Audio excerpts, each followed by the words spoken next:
Most people will work for 40 years and still retire with almost nothing. They wake up early, they work hard, they follow the rules, and every single month they wait for that salary notification. For a moment, it feels powerful, but that feeling never lasts, because within days the money disappears. Rent takes its share, bills take their share, groceries, fuel, subscriptions, debt payments, and suddenly the number that once looked big feels small again. So they wait for the next month, and the cycle continues, month after month after month. The truth is uncomfortable. Most people are not broke because they don't earn enough. They're broke because they were never taught how the system actually works. From childhood, we were given a simple formula: study hard, get good grades, find a stable job, earn a good salary, live a good life. It sounds perfect, but there's one hidden flaw in this formula. A salary is active income, and active income stops the moment you stop working. If you don't show up, you don't get paid. If you get sick, the money slows down. If you lose the job, the income disappears. That is not freedom. That is dependency, and dependency feels safe until it isn't. Here's where things get even more dangerous. The moment people start earning more, they start spending more. A small raise becomes a bigger apartment, a bonus becomes a new phone, a promotion becomes a new car. Income goes up, but expenses rise even faster.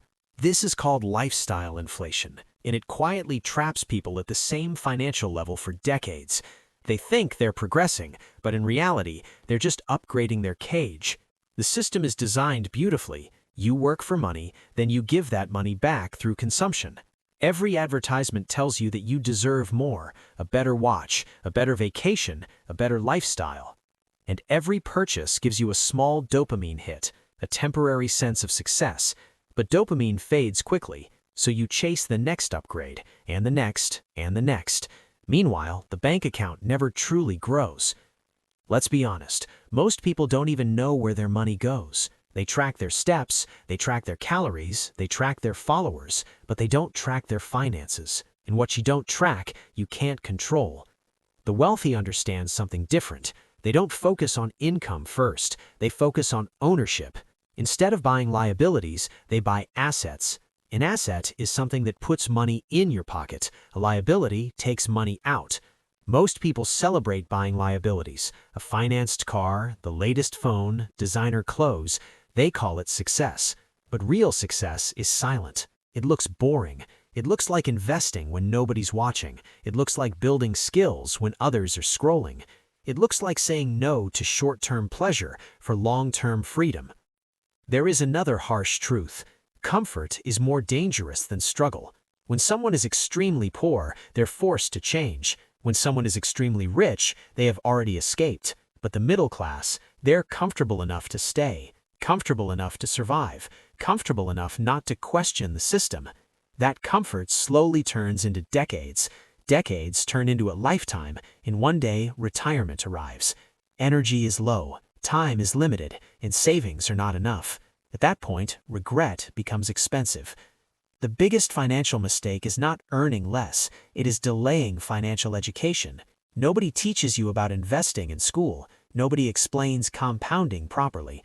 Nobody tells you that small, consistent investing over 20 years can outperform sudden large efforts later in life.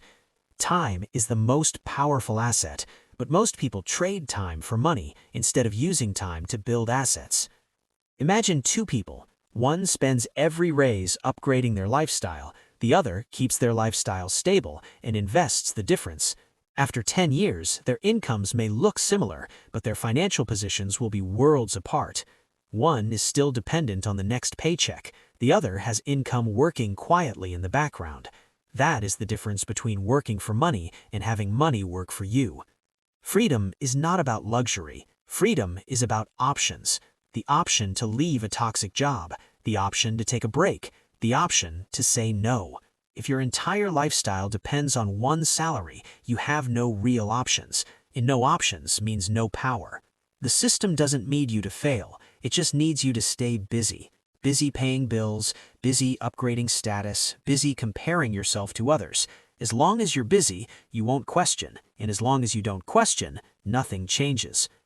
Breaking the cycle doesn't require becoming a millionaire overnight. It starts with awareness, understanding where your money goes, spending less than you earn, investing consistently, building skills that increase your value, thinking long-term in a world obsessed with instant gratification.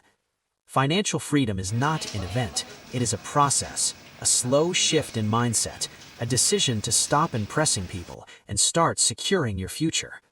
Most people will ignore this message, not because it's wrong, but because it's uncomfortable. It requires discipline, it requires patience, it requires sacrificing today's pleasure for tomorrow's peace. But those who understand this early change their entire trajectory. Years from now, there will be two types of people: those still waiting for the next paycheck and those whose assets quietly pay them back. The difference won't be luck, it won't be talent, it will be awareness and action. Staying broke is rarely about salary, it is about habits, mindset, and financial decisions repeated daily. A salary can fund your survival, but only assets can fund your freedom. The question is simple: will you spend your life upgrading your lifestyle or upgrading your ownership? Because in the end, if you don't control your money will always control you.